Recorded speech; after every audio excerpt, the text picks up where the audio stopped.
Voici John. Bientôt, il va payer ses impôts pour la première fois. Et comme vous, John est perdu avec les impôts. Il se demande, qu'est-ce que l'impôt? Qui le paye et qu'est-ce donc que la taxe foncière? Qu'est-ce que l'impôt? L'impôt, c'est de l'argent reversé à l'État régulièrement et qui va permettre de le financer. Par exemple, c'est à l'aide des impôts que l'on va payer les fonctionnaires, comme les enseignants ou plus généralement l'éducation publique. Qui paye l'impôt? Presque tout le monde, mais pas de la même manière. Il existe des différences entre la fiscalité des ménages et celle des entreprises. Tout d'abord, les ménages. Ils vont tous payer des impôts sur leur consommation, que ce soit à travers la TVA, la taxe sur la vente de biens et services ou les taxes sur l'alcool et le tabac. Certains ménages vont aussi payer des impôts sur leur patrimoine, comme l'impôt sur la fortune immobilière, anciennement ISF, ou la taxe foncière. La plupart des ménages paient des impôts sur leurs revenus.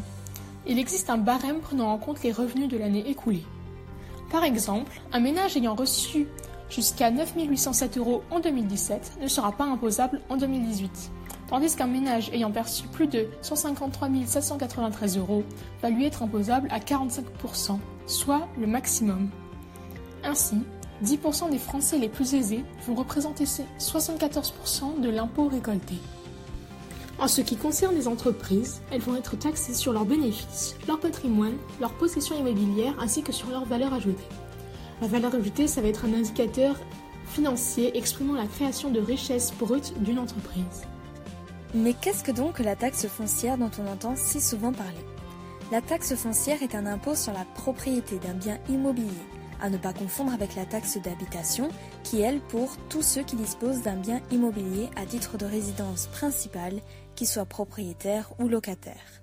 Ces deux taxes sont des taxes locales, elles vont servir au financement des collectivités locales, comme la région, le département ou la commune. Comment l'impôt est-il prélevé? Jusqu'à maintenant, l'impôt sur le revenu était prélevé l'année suivante. Ainsi, en 2018, nous payons les impôts de l'année 2017. Cependant, ce décalage d'un an ne prenait pas en compte les imprévus, comme les changements de situation familiale, avec par exemple une naissance ou un divorce. Enseveli sous ses papiers, John se demande comment remplir sa fiche d'impôt. En 2019, ce décalage n'existera plus. En effet, les impôts seront prélevés à la source chaque mois sur notre fiche de paie. 2018 constitue donc une année charnière.